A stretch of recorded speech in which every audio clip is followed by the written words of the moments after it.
नमस्कार दोस्तों, मैं मनीष सिलवार आपके मैं अपने चैनल हिंदी संसार में बहुत बहुत स्वागत करता हूँ। मैं आशा करता हूँ कि आप बहुत अच्छे होंगे, घर पे अपनी पढ़ाई अच्छे से कर रहे होंगे। तो आपको पता ही है कि हम यहाँ पे एनटीए नेट प्री की तैयारी कर रहे हैं, और जिसमें से हमारा नेट प्री है उसमें टोटल 10 यूनिट है, और हम यहाँ पे यूनिट 5 कर रहे हैं। सही है, यूनिट 5 जिसका नाम है लॉजिकल रीजनिंग एंड एप्टीट्यूड। और जो एनटीए नेट है, ये पेपर 1 की हम यहाँ पे कर रहे हैं। इसमें टोटल 10 यूनिट है, जिसमें कि मैं आपको यहाँ पे यूनिट 5, 6 और 7 पढ़ाऊंगा, और हम यूनिट 5 ऑलरेडी डिस्कस कर चुके हैं पहले ही। तो आज यहाँ पे पार्ट 5 है, जिसमें हम वेन डायग्राम डिस्कस करेंगे। तो पहले मैं 4 पार्ट पहले भी बना चुका हूँ, वो ऑलरेडी आप जाओगे हमारी साइट पे, हमारे यूट्यूब चैनल पे आपको मिल जाएगी, आप उसमें जाना प्लेलिस्ट में। तो आज ये पार्ट 5 है वेन डायग्राम का। आज हम इसको डिस्कस करेंगे, इसको अच्छी तरह समझेंगे, और इसमें से भी क्वेश्चन हमारे एग्जाम में हमने देखे आते हुए। तो चलो हम स्टार्ट करते हैं अब। तो फ्रेंड, इसके अंदर वेन डायग्राम के अंदर हमारे पास 2-3 टाइप के क्वेश्चंस आते हैं। वो कैसे कैसे क्वेश्चंस आते हैं मैं पहले बता देता हूँ आपको, फिर हम एक एक करके डिस्कस करेंगे।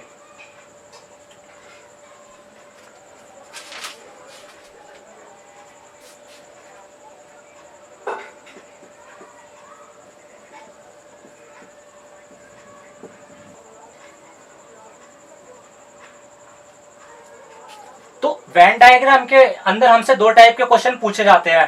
पहला रिलेशन, हमें रिलेशन दर्शाना पड़ता है कि आपस में हमें कोई चीज दी जाती है, हमें उसमें आपस में संबंध दिखाना पड़ता है वेन डायग्राम के थ्रू। और सेकंड है हमारा, सेकंड टाइप के जो क्वेश्चंस आते हैं, क्वेश्चन बेस्ड ऑन नंबर्स। मतलब हमें कुछ इंफॉर्मेशन दी जाएगी, डेटा दिया जाएगा, हमें उसे वेन डायग्राम के रूप में रिप्रेजेंट करके उसको सोल्व करना पड़ेगा। तो 2 टाइप के क्वेश्चंस होते हैं, मैंने आपको बता दिया यहाँ पे, रिलेशंस और दूसरा ये क्वेश्चन बेस्ड ऑन नंबर्स।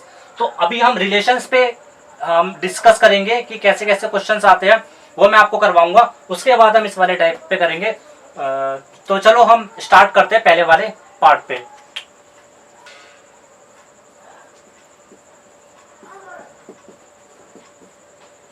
तो फ्रेंड्स, हमारे पास मैंने पहला लिख दिया रिलेशन, संबंध। तो हमें इस पे रिलेशन, हमें कुछ चीजें हमें दी जाती है, हमें उसको आपस में जोड़ के दिखाना होता है। जैसे कि आप मान लीजिए कि यहाँ पे मैंने लिखा कुत्ता, गाय और बिल्ली। मैंने यहाँ पे 3 चीज लिखी, कुत्ता, गाय, बिल्ली। मुझे इसको, जो हमारे पास चीज है, उसको वेन डायग्राम के थ्रू हमें दर्शाना है। तो हम कैसे दिखाएंगे? सही है, तो हम इसे, अगर रिलेशन हमें इनका आपस में दर्शाना है तो हम कैसे दर्शाएंगे? तो डॉग, काउ और ये बिल्ली, कैट। सही है, तो हमें ये वेन डायग्राम के थ्रू हमें रिलेशन दर्शाना है। तो हम जो कुत्ता है, हम उसका एक डायग्राम, वेन डायग्राम बना लेंगे। ये मैंने इसमें बना लिया। ये जो वेन डायग्राम दर्शाते हैं वो हम गोला बना लेते हैं उसके ऊपर, और उसके अंदर क्या चीज जो किससे रिलेटेड है वो हम दर्शाते हैं। तो यहाँ पे कुत्ता है, मैंने यहाँ पे कुत्ता लिख दिया। सही है, गाय। अब गाय का संबंध तो कुत्ते से कुछ हो नहीं सकता, गाय अपनी अलग है और कुत्ता एक अलग उसमें आता है ना, दोनों अलग अलग चीज है। तो हमें गाय का जो हम डायग्राम बनाएंगे वो अलग बनाएंगे कुत्ते से, हम उसको उसमें कुत्ते में इंक्लूड नहीं करेंगे। तो यहाँ पे मैंने गाय का लिख लिया, गाय का मैंने अलग डायग्राम बना दिया। ठीक है, अब आती है बिल्ली पे, कैट पे बात। अब जो बिल्ली है वो भी इनमें क्या, इसमें कुत्ते में आती है? नहीं आती। क्या गाय में आती है? नहीं आती। तो बिल्ली एक अलग प्रजाति है, तो बिल्ली को हम अलग डायग्राम में दर्शाएंगे, जैसे कि ये रहा। तो फ्रेंड्स, मैंने आपको बता दिया कि हमें कुत्ता, गाय, बिल्ली में इनका आपस में रिलेशन दिखाना था। तो इनका रिलेशन हम ऐसे दर्शाएंगे, कुत्ता अलग होगा, गाय अलग होगा, बिल्ली अलग होगा, क्योंकि तीनों अलग अलग प्रजाति में आते हैं। सही है, अगर मैं कहूँ कि मैं मनीष हूँ और कोई दूसरा वाला आप हो, जैसे कि आपका नाम है महेश, तो आप अलग हो, मैं अलग हूँ, तो हम उसको अलग अलग दर्शा पाएंगे। ठीक है, ऐसे ही कुत्ता अलग है, गाय अलग है, बिल्ली अलग है, तो हमने इनका आपस में रिलेशन दर्शा दिया अलग अलग करके। तो हमें ये वेन डायग्राम है, इसी को वेन डायग्राम बोलते हैं, वेन डायग्राम रिप्रेजेंटेशन बोलते हैं। तो इसके अंदर दोस्तों यहाँ पे हमें 4 ऑप्शन दिए जाते हैं। कि कुत्ता गाय बिल्ली में आपस हमें रिलेशन दिखाना होता है। क्वेश्चन ये क्या है, हमें 4 ऑप्शन दिए जाएंगे, 4 ऑप्शन में वो अलग अलग वो देगा हमें वेन डायग्राम बने हुए। पहला ऑप्शन तो यही दे देगा कुत्ता गाय बिल्ली, है ना, तीनों अलग अलग दे देगा। एक में वो ऐसे दे देगा, एक में वो ऐसे दे देगा कि 2 को मिला देगा, 1 को अलग कर देगा, सही है। और एक में वो ऐसे दे देगा, तीनों को आपस में मिला देगा, है ना। तो हमें इसमें देखना पड़ेगा ये क्या इनमें आपस में रिलेशन है, उसके अकॉर्डिंग हम आंसर टिक करेंगे, सही है। तो मैंने आपको एक एग्जाम्पल दिया है शुरू में, और अभी हम आगे क्वेश्चन करके आपको दिखाता हूँ कैसे कैसे हमें इसमें रिलेशन दर्शाना पड़ता है।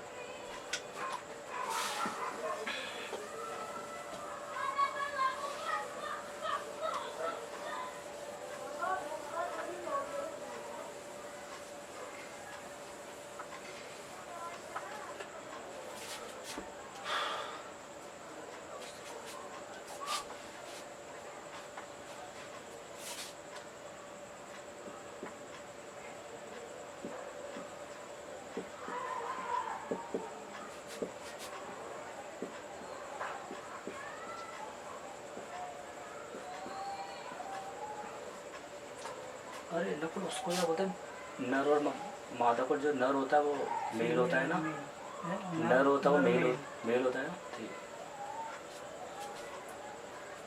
तो हाँ फ्रेंड्स, मैंने दूसरा क्वेश्चन आपके सामने लिख दिया। यहाँ पे गाय घोड़ा स्तनधारी, हमें इसको वेन डायग्राम के रूप में प्रेजेंट करना है। हम कैसे करेंगे, तो आप देख रहे होंगे हमारे पास गाय है और घोड़ा है। तो आप जब भी ये क्वेश्चन इस टाइप के क्वेश्चन करो वेन डायग्राम के रिलेशन वाले, तो आप पहले 2 चीज को पकड़े करो। हमें 3 चीज दी जाती है, हमें इनको वेन डायग्राम के रूप में रिप्रेजेंट करना होता है। तो पहले आप 2 चीज को पकड़ना, जैसे कि मैंने गाय को पकड़ लिया, घोड़ा को पकड़ लिया। पहले मैं इन दोनों में रिलेशन देखूंगा क्या बनता है, सही है। तो आपको पता है गाय एक अलग प्रजाति है, घोड़ा एक अलग प्रजाति है, तो इनका जो वेन डायग्राम बनेगा वो दोनों का अलग अलग बनेगा। तो मैंने यहाँ पे लिख दिया गाय का डायग्राम ये रहा, और मैंने यहाँ लिख दिया घोड़े का, क्योंकि दोनों अलग अलग प्रजाति है, दोनों अलग अलग जीव है। बट जो स्तनधारी कौन होते हैं दोस्तों, स्तनधारी जो होते हैं फीमेल, मतलब जो स्तनधारी, जैसे कि हमारे नर और मादा होती है, नर होता है मेल और जो मादा होती है फीमेल, ऐसी स्तनधारी है वो फीमेल को दर्शाता है। तो दोनों ही यहाँ पे फीमेल है, घोड़ा भी और गाय भी, है ना। घोड़ा तो वैसे मेल है, बट ये दोनों ही स्तनधारी में आते हैं, सही है। तो यहाँ पे मैं क्या करूंगा कि एक बड़ा गोला बनाऊंगा जिसमें दोनों कवर हो रहे होंगे। तो यहाँ पे मैं लिख दूंगा स्तनधारी। तो आप देख रहे होंगे कि मैंने स्तनधारी, दोनों ही स्तनधारी की कैटेगरी में आते हैं, ठीक है। गाय घोड़ा दोनों ही स्तनधारी के वर्ग में आते हैं। तो मैंने एक स्तनधारी का एक अलग डायग्राम बनाया है, वेन डायग्राम, उसको उसके अंदर जो बड़ा है स्तनधारी वाला, उसमें मैंने गाय को दर्शा दिया, घोड़ा को दर्शा दिया। लेकिन गाय घोड़ा में कोई आपस में संबंध नहीं होगा, क्योंकि दोनों अलग अलग जीव है और दोनों एक अलग अलग प्रजाति में आते हैं, सही है। तो गाय घोड़ा स्तनधारी का जो हमारे वेन डायग्राम बनेगा वो कुछ ऐसा बनेगा, सही है।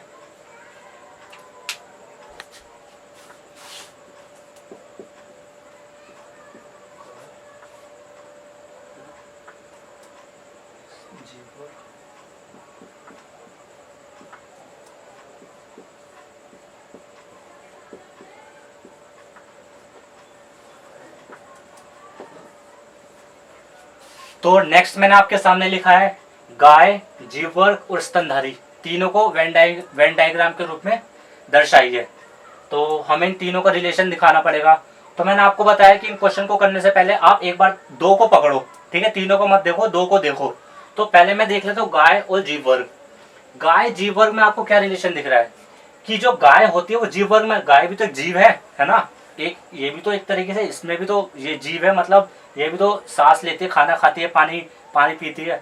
तो जो गाय है वो जीव वर्ग में आएगी, सही है। और जो स्तनधारी है, स्तनधारी भी जीव वर्ग में आएगी, है ना, क्योंकि जीव वर्ग में स्तनधारी भी आएगी। तो यहाँ पे इसका हम वेन डायग्राम कैसे दर्शाएंगे, पहले मैंने लिया गाय को, ठीक है। गाय किस में आती है, मैंने आपको अभी पहले ही बताया, स्तनधारी में आती है ना। मैंने आपको अभी मैंने आपको दिखाया था कि जो गाय घोड़ा है दोनों स्तनधारी में आते हैं, तो गाय भी स्तनधारी में आएगी।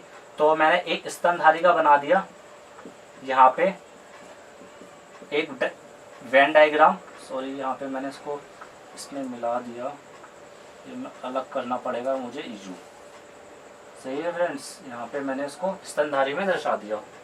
ठीक है, अब मुझे दिखाना है अब गाय स्तनधारी में आती है, स्तनधारी भी तो जीव वर्ग में आता है, तो मैंने यहाँ पे जीव वर्ग लिख दिया और इसको मैंने एक अलग गोले में डाल दिया।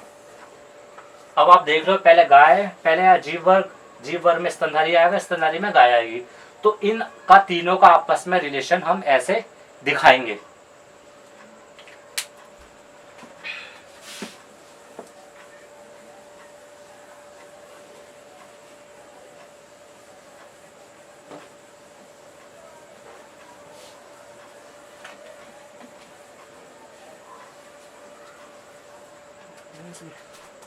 अरे ठीक है, टेंशन मतलब मैं भी इधर ही बैठा देख रहा, वो सिर्फ उस पर फोकस करेंगे।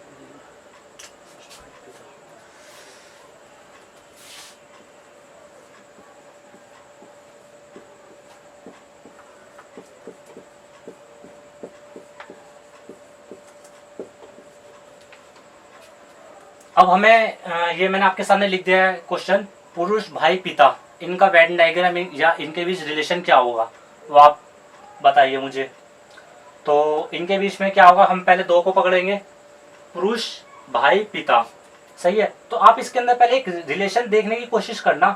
जो पुरुष होता है ना, भाई क्या होता है, भाई होता है मेल मेंबर, है ना, एक पुरुष होता है भाई भी, और पिता भी हमारा एक मेल मेंबर है ना, भाई भी मेल मेंबर है और पुरुष भी मेल मेंबर है। तो इसका मतलब है कि भाई जो है हमारा वो पिता भी तो हो सकता है, जो हमारा भाई है वो पिता भी तो हो सकता है, और जो हमारा पिता है वो भाई भी हो सकता है। मतलब इनमें आपस में रिलेशन है थोड़ा बहुत, है ना, कि जो भाई है वो हमारा पिता भी हो सकता है और जो पिता है वो भाई भी हो सकता है ना। कि आपका जो कोई भाई है तो वो किसी का पिता भी तो हो सकता है, और जो आपके पिताजी है वो किसी न किसी का भाई तो होंगे, या हो सकता है ना भी हो, बट हो भी सकता है, पॉसिबिलिटी तो है ना। तो भाई और पिता, तो इन दोनों में क्या संबंध हुआ कि मैंने इनको आपस में जोड़ दिया। ठीक है, थोड़ा सा मैंने टच कर दिया।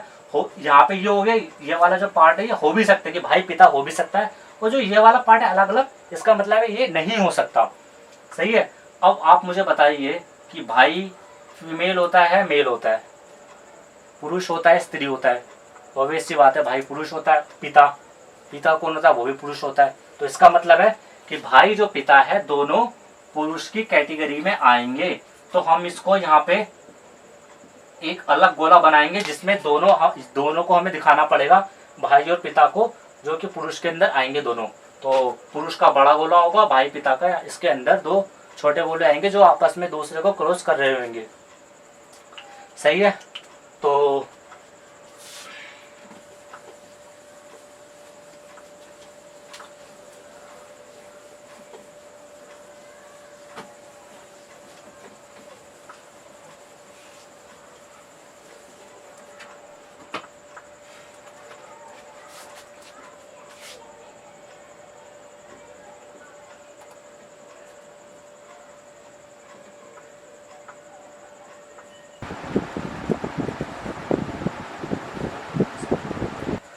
तो मैंने आपके सामने कुछ क्वेश्चंस लिखे हैं दोस्तों, आप इनको देखो, मैं आपको बता देता हूँ। तो आप एक बार अपने एंड से ट्राई करने की कोशिश कीजिए, फिर मैं करवाता हूँ। तो पहला जो लिखा है हमें रिलेशन दिखाना है विद्यार्थी युवक युवतियाँ। सही है, पहला जो लिखा है वो लिखा है विद्यार्थी युवक युवतियाँ, और दूसरा जो लिखा है हमारे पास युवा विद्यार्थी और खिलाड़ी। सही है। और तीसरा हमारे पास लिखा है शेर मांसाहारी और गाय। सही है। वो जो तीसरा हमारा, वो चौथा हमारे पास लिखा है कुत्ता मांसाहारी और गाय। मैंने चार आपके सामने क्वेश्चन लिखे हैं, इनका हमें आपस में रिलेशन दिखाना है। मतलब सबका अलग अलग वेन डायग्राम बनेगा, हमें वो बताना है कैसे किसका बनेगा। ठीक है, तो चलो मैं आपको बताता हूँ। पहले वाला मैं लेता हूँ विद्यार्थी युवक युवतियाँ। सही है, मैं आपको यहाँ पे करवाता हूँ, फिर मैं आपको मिटा दूंगा, फिर दूसरा करवाऊंगा। विद्यार्थी युवक युवतियाँ, तो आप इन तीनों को देखो, आप देख रहे होंगे विद्यार्थी युवक युवतियाँ। आप मुझे अब एक बात बताओ कि जो युवक होगा वो विद्यार्थी हो सकते हैं क्या? हाँ, ऑब्वियसली बात है, विद्यार्थी हो सकते हैं। जो कोई युवक है, आप कोई युवक हो, मैं कोई युवक हूँ, कोई दूसरा युवक है, वो विद्यार्थी हो सकते हैं निश्चित रूप से। नहीं भी हो सकते, हो भी सकते हैं, है ना। तो अब जो युवती है वो भी विद्यार्थी हो सकती है ना, ये नहीं भी हो सकती। तो हम यहाँ पे क्या करेंगे कि जो विद्यार्थी को हमने यहाँ पे बीच में दिखाया, सही है। अब यहाँ पे थोड़ा मैंने पार्ट लिया, यहाँ पे मैंने लिखा युवक और मैंने यहाँ लिखा युवतियाँ, सही है। मैंने बीच में लिखा विद्यार्थी और यहाँ पे युवक लिखा या युवती लिखा। अब आप मुझे बताओ कि जो विद्यार्थी है वो युवक हो भी सकते हैं, है ना। ये वाला जो पार्ट आ रहा है इन दोनों में कॉमन, ये हो सकते हैं। वो जो अलग अलग पार्ट है, इसका मतलब क्या है कि ये युवक विद्यार्थी नहीं भी हो सकते, जरूरी नहीं कि वो होए। तो जो होंगे वो वाला पार्ट यहाँ पे रिप्रेजेंट कर रहे हैं आपस में जो कंबाइंड है। ऐसे सेम युवती वाला है, युवती विद्यार्थी हो सकते हैं और नहीं भी हो सकते। तो मैंने यहाँ पे इनको क्रॉस वाला जो पार्ट है थोड़ा दर्शा दिया कि जो युवतियाँ वो भी विद्यार्थी हो सकती है और कुछ नहीं भी हो सकती। तो इनका जो वेन डायग्राम बनेगा वो आपस में तीन एक दूसरे को टच करके जाएंगे, सही है। अब मैं आपके सामने दूसरा वाला दिखाता हूँ। दूसरा वाला कैसे बनेगा। दूसरा वाला हमसे क्या बोला गया है, युवा, विद्यार्थी और खिलाड़ी, सही है। तो आप मुझे इसमें एक बात बताओ कि यहाँ पे युवा, खिलाड़ी और विद्यार्थी, क्या आप में इसमें कोई ये देख पा रहे हो कोई इसमें मेल मेंबर है, फीमेल मेंबर है? नहीं देख पा रहे हैं, क्योंकि युवा तो कोई भी हो सकता है, लड़का भी हो सकते हैं, लड़की भी हो सकती है। विद्यार्थी तो हाँ, इसके अंदर हम ये डिसाइड नहीं कर पा रहे कि कौन मेल मेंबर है कौन फीमेल मेंबर है। तो हम इसका जो वेन डायग्राम बनाएंगे वो बनाएंगे युवा, सही है। और उसमें जो टच हो जाएगा विद्यार्थी और उसमें टच हो जाएगा खिलाड़ी। अब आप देखो यहाँ पे क्वेश्चन में, युवा विद्यार्थी हो सकते हैं, डेफिनेटली हो सकते हैं, है ना। युवा जो लोग हैं विद्यार्थी हो सकते हैं। आप खुद ही सोचो अपने एग्जाम्पल लेके, क्या आप युवा हो, क्या विद्यार्थी हो? हाँ जी हो। तो जरूरी है कि हर युवा विद्यार्थी हो। तो जो वाला मतलब मैंने आपस में इनको टच करवा दिया, इसका मतलब है जो एक कॉमन पार्ट आ रहा है वो है कि हो सकते हैं, और जो कॉमन नहीं आ रहा वो नहीं वाले हैं। तो युवा विद्यार्थी हो सकते हैं, तो मैंने इनको आपस में टच कर दिया, सही है। अब आते हैं खिलाड़ी। अब मुझे आप बताओ, खिलाड़ी युवा हो सकते हैं? डेफिनेटली हो सकते हैं, सही है। क्या खिलाड़ी विद्यार्थी हो सकते हैं? जी हो सकते हैं, क्यों नहीं हो सकते। तो मैंने क्या करा, खिलाड़ी को इन दोनों में आपस में टच करवा दिया, इन दोनों को आपस में थोड़ा पार्ट मिला दिया। तो जो ये वाले पार्ट आ रहे हैं ना कॉमन, वो युवा खिलाड़ी भी हो सकते हैं, विद्यार्थी खिलाड़ी भी हो सकते हैं। जो तीनों पार्ट जो मिक्स कर रहा है वो युवा भी हो सकता है, वो विद्यार्थी भी हो सकता है, वो खिलाड़ी भी हो सकता है। तो सही है, ये आपको पता चल गया ना कि इसका कैसे बनेगा। तो अब हम दूसरा देखते हैं, नेक्स्ट देखते हैं। अब हम नेक्स्ट है हमारा शेर, मांसाहारी, गाय, सही है। तो आप मुझे बताओ, शेर कौन सी कैटेगरी में आता है? शेर मांसाहारी होता है या नहीं होता? डेफिनेटली शेर मांसाहारी होता है। शेर कहाँ रहता है? जंगल में रहता है। जंगल में वो खाना कैसे खाता है? वो शिकार करके ही खाता है। वहाँ पे कोई इसको बना के दे दे तो जाता नहीं कि हाँ शेर को हम खाना बना के देंगे, वो तो खुद ही खा जाएगा इंसान को। तो जो शेर है वो हमारा मांसाहारी की कैटेगरी में आता है। और जो गाय होती है, गाय मांसाहारी होती है? नहीं होती दोस्तों, गाय मांसाहारी नहीं होती। वो हरी चीज खाना, हरी जो घासें होती है वो खाना पसंद करती है, तो वो मांसाहारी की कैटेगरी में नहीं आती। तो जो हमारा शेर है वो मांसाहारी की कैटेगरी में आता है। और गाय और शेर में क्या रिलेशन है? दोनों अलग अलग प्रजाति है, शेर अपना अलग है, गाय अपनी अलग है। तो हम इसको वेन डायग्राम में कैसे दर्शाएंगे? तो शेर को तो हम मांसाहारी की कैटेगरी में दर्शा देंगे, मांसाहारी। और जो गाय है उसको हम अलग दर्शाना पड़ेगा, इन दोनों से अलग, सही है। तो जो शेर है वो मांसाहारी की कैटेगरी में आ गया, और जो गाय है उसको हमने अलग दर्शा दी, क्योंकि ना ही तो वो शेर की कैटेगरी में आती, ना ही वो मांसाहारी है। तो इनका वेन डायग्राम कैसे बनेगा कि दो जो डायग्राम जो हमारे दो होंगे गोले, वो ऐसे बनेंगे और एक अलग बनेगा, सही है दोस्तों। तो अब हम अगला देखते हैं, अगला हमारा क्या कह रहा है। कुत्ता, मांसाहारी और गाय, है ना। अब हमसे यहाँ पे बोला गया है कुत्ता, मांसाहारी, गाय। अब आप ये तो मैं आपको बता ही चुका कि गाय मांसाहारी के अंदर नहीं आती, वो बिल्कुल अलग बनेगी मांसाहारी से। लेकिन जो कुत्ता होता है दोस्तों, जो कुत्ता होता है क्या वो मांसाहारी होता है? जी होता है। मांसाहारी कुत्ते आपने गली के देखोगे कि वो मांस खाते कभी कभार, है ना, मतलब वो मांसाहारी कैटेगरी में आते हैं। लेकिन कुछ कुछ कुत्ते ऐसे भी होते जो मांसाहारी नहीं होते।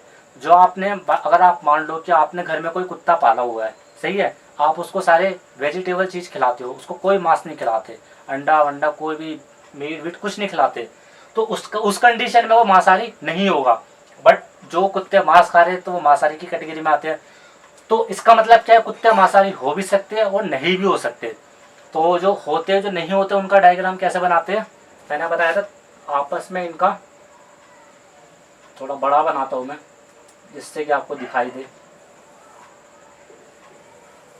तो जो कुत्ता है और ये मांसाहारी है,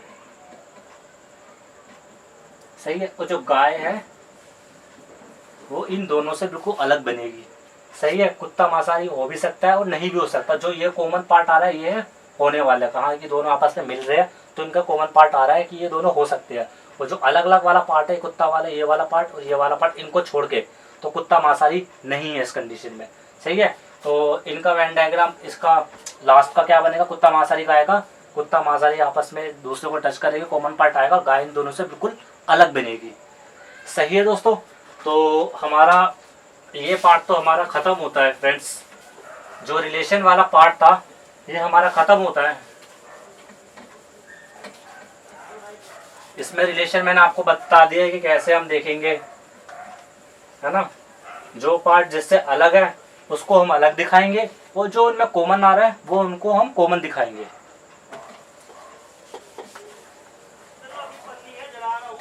तो मुझे लगता है कि इसमें आपको कोई परेशानी नहीं आई होगी। क्वेश्चन बेस्ड ऑन नंबर,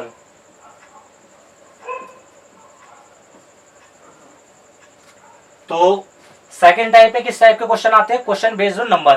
तो इसको स्टार्ट करने से पहले मैं आपको कुछ बेसिक चीज बताता हूँ जिससे कि आपको क्वेश्चंस करने में आसानी हो। तो मैं जैसे इस जो वेन डायग्राम के थ्रू जो नंबर्स के क्वेश्चन सोल्व करते हैं, तो इसके अंदर हम क्या करते हैं, यहाँ पे जैसे कि मान लो मैं एक एग्जांपल लेके चल रहा हूँ, सही है। तो एग्जांपल मैंने लिया, 15 विद्यार्थी हिंदी न्यूज़पेपर पढ़ते हैं।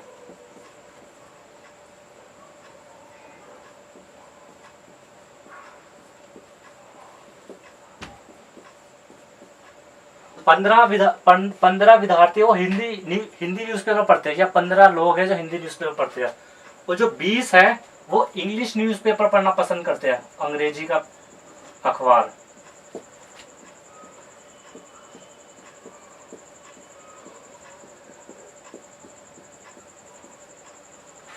सही है। तो 15 है जो हिंदी का न्यूज़पेपर पढ़ना पसंद करते हैं और 20 है जो इंग्लिश का या अंग्रेजी का न्यूज़पेपर पढ़ना पसंद करते हैं। तो इसको हम जब वेन डायग्राम में दर्शाएंगे तो कैसे दर्शाएंगे, तो इसको हम यहाँ पे दर्शाएंगे, ये हो गया आपका। और इसके अंदर एक इंफॉर्मेशन हमारे पास और है जो कि मैं आपको कह देता हूँ कि 8 ऐसे लोग हैं जो दोनों न्यूज़पेपर पढ़ना पसंद करते हैं। 8 दोनों न्यूज़पेपर पढ़ते हैं या पढ़ना पसंद करते हैं, सही है। तो 15 थे जो केवल हिंदी पढ़ते हैं, 20 थे जो केवल अंग्रेजी का इंग्लिश का पढ़ते हैं, और 8 ऐसे हैं कि जो दोनों पढ़ते हैं। तो इसको हम वेन डायग्राम में दर्शाएंगे। तो पहले वाला जो होगा वो मैंने मान लिया हिंदी का, मैंने यहाँ पे एच लिख दिया, एच का मतलब हिंदी। और दूसरा है इंग्लिश, इंग्लिश की जगह मैंने ई लिख दिया। पहले वाला जो बॉक्स है वो हिंदी का है, दूसरा वाला इंग्लिश का है। तो पहले वाले में कितने हैं, हिंदी का जो पढ़ते हैं वो 15 विद्यार्थी है, 15 है। तो 15 मैंने यहाँ लिख दिया, इसके बाहर लिख दिया 15 वाले हैं, मतलब टोटल जो हिंदी का पार्ट कितना है 15। और जो 20 है, जो 20 लोग हैं वो इंग्लिश का न्यूज़पेपर पढ़ना पसंद करते हैं, तो 20 को मैंने यहाँ लिख दिया इनके बाहर, सही है। 20 लोग हैं वो इंग्लिश का पढ़ते हैं, 15 हिंदी का। अब हमसे यहाँ पे तीसरी लाइन में बोला गया है कि 8 लोग इनमें से ऐसे हैं कि जो कि दोनों न्यूज़पेपर पढ़ना पसंद करते हैं, जो हिंदी का भी पढ़ते हैं और इंग्लिश का भी पढ़ते हैं। तो मैंने यहाँ पे लिख दिया 8, जो इनमें कॉमन पार्ट आ रहा है ना, कॉमन पार्ट आ रहा है, इसका मतलब है ये हिंदी भी पढ़ते हैं और इंग्लिश भी पढ़ते हैं। अब मुझे आप एक बात बताओ, टोटल है हिंदी पढ़ने वाले 15 विद्यार्थी या 15 लोग, और 8 उसमें से दोनों पढ़ते हैं। तो जो केवल हिंदी पढ़ेंगे, मतलब या जो केवल ओनली हिंदी पढ़ेंगे, जो इंग्लिश नहीं पढ़ेंगे, तो उनकी संख्या कितनी हो जाएगी? 15 है जो हिंदी पढ़ते हैं, 8 है जो दोनों पढ़ते हैं। अगर मैं 15 में से 8 माइनस कर दूंगा कितना आएगा? 7 आएगा। तो जो 7 लोग हैं ना वो केवल हिंदी न्यूज़पेपर पढ़ना पसंद करते हैं, कि ओनली हिंदी, 7 लोग। अब आते हैं इंग्लिश पे। इंग्लिश के टोटल कितने लोग न्यूज़पेपर पढ़ते हैं? 20 लोग पढ़ते हैं, और जिसमें से 8 विद्यार्थी ऐसे हैं जो कि दोनों पढ़ते हैं। अगर मैं 20 में से 8 माइनस कर दूंगा कितना आएगा? 12 आएगा। तो जो 12 आएगा, 12 ऐसी संख्या होगी जो केवल इंग्लिश का न्यूज़पेपर पढ़ते हैं, सही है, उसमें वो हिंदी का नहीं पढ़ते। तो 7 केवल हिंदी पढ़ते हैं, 8 ऐसे ही जो दोनों न्यूज़पेपर पढ़ते हैं, और 12 ऐसे हैं जो केवल इंग्लिश का न्यूज़पेपर पढ़ते हैं। अगर मैं आपसे यहाँ पे पूछूं कि टोटल नंबर ऑफ स्टूडेंट्स कितने होंगे, तो आप क्या बताओगे? 7 ये वाला पार्ट, 8 ये, 12 ये, 12 8 20, 20 और 7 27। तो यहाँ पे अगर मैं आपसे क्वेश्चन में पूछूं कि टोटल नंबर ऑफ स्टूडेंट्स जो मतलब इंग्लिश भी पढ़ते हैं और हिंदी भी पढ़ते हैं, उनकी संख्या कितनी है? तो टोटल जो हमारे पास नंबर क्लास में है वो टोटल 27 है, जो हिंदी का न्यूज़पेपर भी पढ़ते हैं और इंग्लिश का भी पढ़ते हैं। अगर मैं आपको एक इन्फॉर्मेशन और दे देता इसके अंदर, अगर मैं आपसे कह देता कि 7 लोग ऐसे हैं जो कि कोई भी न्यूज़पेपर पढ़ना पसंद नहीं करते, 7 लोग ऐसे जो कोई भी न्यूज़पेपर नहीं पढ़ते, तो अगर मैं आपसे पूछूं कि अब टोटल नंबर ऑफ स्टूडेंट्स कितने हैं, total number of people who read newspaper, तो 27 तो ऐसे थे जो कि दोनों में से कोई ना कोई पढ़ते हैं, या हिंदी पढ़ते हैं, इंग्लिश पढ़ते हैं, या दोनों पढ़ते हैं। लेकिन जो 7 है, 7 कैसे लोग हैं जो दोनों में से कोई भी न्यूज़पेपर पढ़ना पसंद नहीं करते। तो अगर मैं अब आपसे पूछूं टोटल नंबर ऑफ पीपल की, जो टोटल मतलब पूरे ग्रुप में कितने लोग हैं जो हिंदी और इंग्लिश पढ़ना पसंद करते हैं और जो नहीं भी करते, तो हमारे पास आ जाएंगे 24 और 7 कितना हो जाएगा हमारे पास? 34। तो हमारे पास जो क्लास है, जो ग्रुप है, उसके अंदर 34 लोग ऐसे हैं जो न्यूज़पेपर पढ़ना पसंद भी करते हैं और जो न्यूज़पेपर पढ़ना पसंद नहीं भी करते, सही है। तो ये इसका कुछ बेसिक था, तो मुझे लगता है कि आपको समझ आया होगा। मैंने पूरी कोशिश की है कि पूरा डिटेल में समझा सकूं, क्योंकि बच्चों को इन्हीं पार्ट में प्रॉब्लम आती है। जो रिलेशनशिप वाला था उसमें तो बच्चे कहीं ना कहीं लगा लेते हैं कि थोड़ा बहुत हमारा कॉमन सेंस से लगा के आंसर आ जाता है, लेकिन ये पार्ट ऐसा है कि हमें जब तक अंडरस्टैंडिंग नहीं होगी हम इसका क्वेश्चन सोल्व नहीं कर पाएंगे। तो मैंने आपको बेसिक ही समझाने की कोशिश की है, एग्जाम्पल लेके, जिससे कि आपको क्वेश्चंस करने में आगे आसानी हो। तो चलो हम स्टार्ट करते हैं, क्वेश्चन पे मिलते हैं हम आपसे। ये पार्ट मुझे लगता है आपको समझ आ गया होगा, तो हम नेक्स्ट मिलते हैं क्वेश्चन पर। तो मैंने आपके सामने दूसरे टाइप का क्वेश्चन लिख दिया है और बेसिक मैंने आपको समझा ही दिया है। तो ये क्वेश्चन मैं आपको पहले पढ़ देता हूँ, उसके बाद आप ट्राई करना और उसके बाद हम ट्राई करेंगे। पहले मैं आपको क्वेश्चन पढ़ देता हूँ कि क्वेश्चन में क्या लिखा है, क्या पूछा हुआ है। तो क्वेश्चन में लिखा हुआ है दोस्तों, एक कक्षा में 8 विद्यार्थी हैं जो फुटबॉल और हॉकी खेलते हैं। 8 विद्यार्थी हैं जो फुटबॉल और हॉकी खेलते हैं। और बी पार्ट में लिखा है 7 विद्यार्थी है ना तो फुटबॉल खेलते हैं और ना ही हॉकी खेलते हैं, सही है। और अगली लाइन में लिखा है 13 विद्यार्थी है जो हॉकी खेलते हैं। और फोर्थ लाइन में लिखा है हमसे 19 विद्यार्थी है जो फुटबॉल खेलते हैं। और हमसे लास्ट में पूछा है कि कक्षा में कुल कितने विद्यार्थी है, टोटल नंबर ऑफ स्टूडेंट्स हमें बताना है। तो सही है, क्वेश्चन मैंने आपके सामने पढ़ दिया पूरा। ये सेकंड टाइप वाला है वेन डायग्राम का। तो अभी मैंने आपको जो बेसिक बताया उसी पे हम ये क्वेश्चन करेंगे। तो इस पे स्पेस तो कम है, तो मैं एक काम करता हूँ, ऊपर वाली चीज़ हटा देता हूँ जिससे कि थोड़ा हमारे पास स्पेस मिल जाए।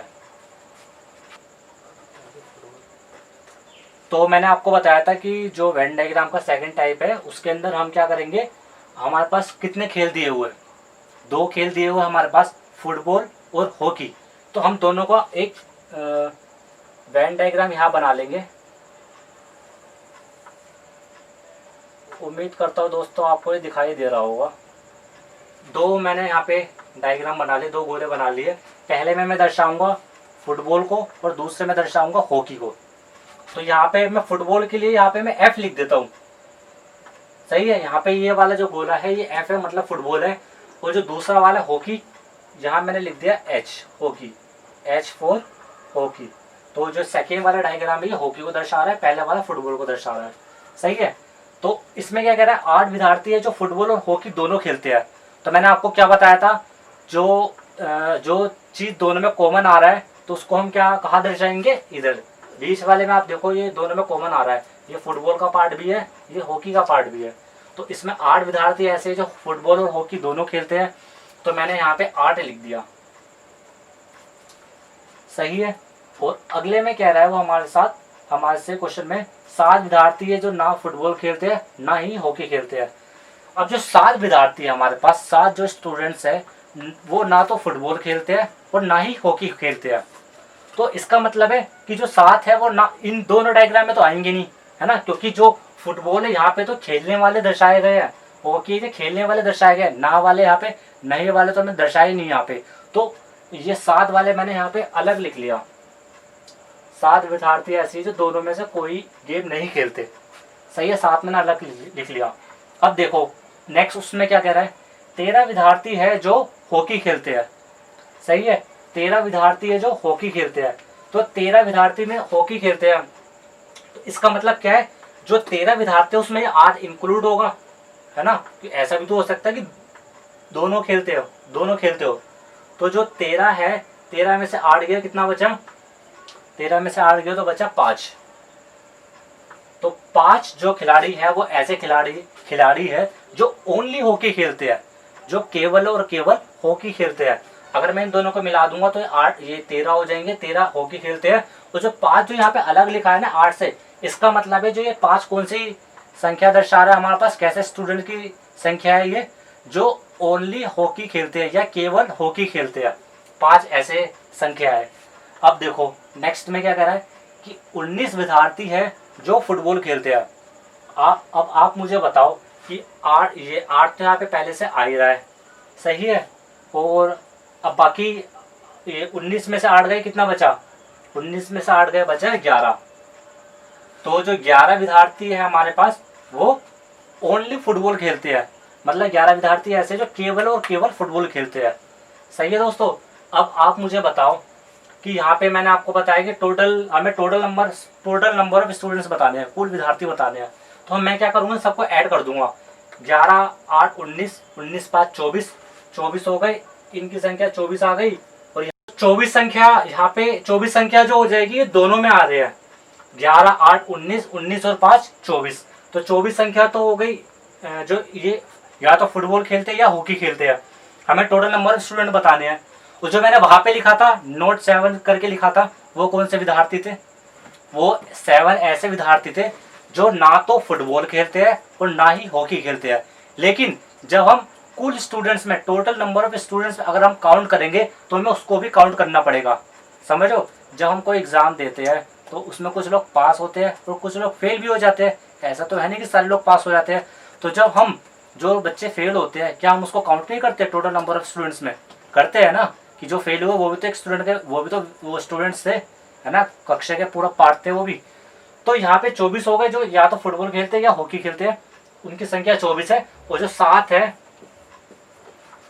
है वो ऐसे जो ना तो फुटबॉल खेलते हैं ना हॉकी खेलते हैं। तो इन दोनों को हम प्लस कर देंगे तो हमारे पास क्या आ जाएगा, 31। तो जो 31 है हमारे क्वेश्चन का आंसर हो जाएगा। टोटल कुल विद्यार्थी कितनी हो गए यहाँ पे हमारे पास, 31। तो ये क्वेश्चन मैं आशा करता हूँ कि आपको समझ आया होगा बिल्कुल। तो मैंने आपके सामने अब ये दूसरा क्वेश्चन लिखा है, उसी टाइप का है ये क्वेश्चन बेस्ड ऑन नंबर्स। तो मैं आपको एक बार पढ़ देता हूँ, फिर आप एक बार ट्राई करना, फिर मैं आपको करवाऊंगा। तो क्वेश्चन हमसे कह रहा है, क्वेश्चन में लिखा है एक कक्षा में 30 छात्र है, तो 21 छात्र ऐसे हैं जिनको गणित अच्छी लगती है, 21 ऐसे हैं जिनको मैथ अच्छी लगती है, 16 ऐसे हैं जिनको इंग्लिश पसंद है। तो मैंने यहाँ शॉर्ट में मैं लिख दे रहा हूँ आपको, 16 ऐसे हैं जिनको इंग्लिश पसंद है, और 6 छात्र ऐसे हैं जिनको ना तो इंग्लिश पसंद है ना ही मैथ पसंद है, सही है। 6 ऐसे हैं जिनको ना गणित पसंद है ना अंग्रेजी पसंद है। और हमसे पूछा है कि कितने छात्र ऐसे हैं जिनको इंग्लिश और गणित दोनों पसंद है, इंग्लिश और मैथ दोनों पसंद है। तो मैंने आपको बताया कि इसको हम अलग अलग इनका डायग्राम बना लेंगे, मैथ का अलग, इंग्लिश का अलग। तो मैं आपको यहाँ बना देता हूँ। यहाँ पे मैंने लिया मैथ और यहाँ मैंने लिया इंग्लिश। तो 21 ऐसे हैं जिनको मैथ पसंद है, जिनको गणित अच्छी लगती है, 16 ऐसे जिनको इंग्लिश पसंद है या अंग्रेजी पसंद है, और 6 ऐसे हैं जिनको दोनों में से कोई पसंद नहीं है। अब आप मुझे एक बात बताओ, टोटल नंबर ऑफ स्टूडेंट्स कितने हैं? 30। टोटल कुल छात्र हमारे पास कक्षा में कितने हैं, क्लास में कितने हैं? 30। अगर मैं 30 में से 6 माइनस कर दूं तो मेरे पास कितना आ जाएगा? 24। तो 24 लोग ऐसे होंगे जो या तो मैथ पसंद करते हैं या इंग्लिश पसंद करते हैं। तो 24 ऐसे आ गए, जबकि हमारे पास टोटल ये 21 ऐसे हैं जो मैथ पसंद करते हैं, 16 ऐसे हैं जो इंग्लिश पसंद करते हैं। अगर मैं 21 और 16 को जोड़ दूं, अगर मैं 21 और 16 को जोड़ दूं, कितना आ जाएगा मेरे पास? 7 3 37 आ जाएगा। ठीक है, लेकिन हमारे पास कितने हैं? 24। तो मैं अगर 37 में से जो हमारे पास एक्स्ट्रा आ रहा है, तो वो ऐसे विद्यार्थी है जो दोनों में कॉमन पार्ट है, दोनों पसंद करते हैं। अगर मैं 37 में से 24 घटा दूं, 13 आ रहा है। तो 13 पार्ट हमारे ऐसे हैं, 13 विद्यार्थी ऐसे हैं जो जिनको इंग्लिश भी पसंद है और मैथ भी पसंद है। सही है। अब आप यहाँ पे देखो, अब एक बार आप वेरीफाई करके देख लो, 21 में से 13 जाएंगे, कितना बचेगा? 21 से 8 बचेगा, और 16 में से 13 गए, कितना बचा? 3 बचा। अब आप देखो टोटल नंबर ऑफ स्टूडेंट 30 आ रहे, नहीं आ रहे। 8 कैसे विद्यार्थी है? जिनको केवल और केवल जो ओनली मैथ पसंद करते हैं। 3 कैसे हैं? जिनको केवल इंग्लिश पसंद है। 13 ऐसे जिनको दोनों पसंद है, और 6 यहाँ पे मैंने लेकर रखा जिनमें से जिनको कोई भी पसंद नहीं है, मतलब ना तो वो मैथ पसंद करते ना ही इंग्लिश पसंद करते। अगर मैं मिलाऊँ 8 और 13 21, 21 और 3 24, 24 और 6 30, तो हमारा टोटल नंबर ऑफ स्टूडेंट 30 आ रहे हैं। तो क्वेश्चन मुझे लगता है कि आपको समझ आ गया होगा, मैंने पूरी कोशिश की है अच्छी तरह समझाने की। तो फ्रेंड्स, हमारा ये टॉपिक यहीं पे ख़त्म होता है। वेन डायग्राम वाला है जो टॉपिक, वो हमारा यही ख़त्म होता है। और बाकी के जब हम क्वेश्चंस करेंगे बाद में, तो मैं तो सभी तो वो तो हम सारे टॉपिक के क्वेश्चन लूँगा जितने भी मैंने पार्ट करवाया है। तो अभी ये यहीं पे ख़त्म होता है। आप घर पे क्वेश्चन ट्राई करना, प्रैक्टिस करके देखना कि आपसे होते हैं, बनते हैं या नहीं बनते। नहीं बनते तो आप मुझे बताना कमेंट में, और मैं कोशिश करूँगा कि आपको जो भी डाउट होंगे मैं उनको सॉल्व करने की कोशिश करूँगा। तो ठीक है फ्रेंड्स, हम यहाँ पे क्लास आज की यहीं पे ख़त्म करते हैं, और अब हम मिलते हैं अपनी नेक्स्ट क्लास में, जो कि होगी सबसे इम्पोर्टेंट क्लास, एलिमेंट्री मैथमेटिक्स, जिसका बहुत यूज़ है आगे भी। अब तो ठीक है, फिर हम मिलते हैं नेक्स्ट क्लास में। धन्यवाद दोस्तों।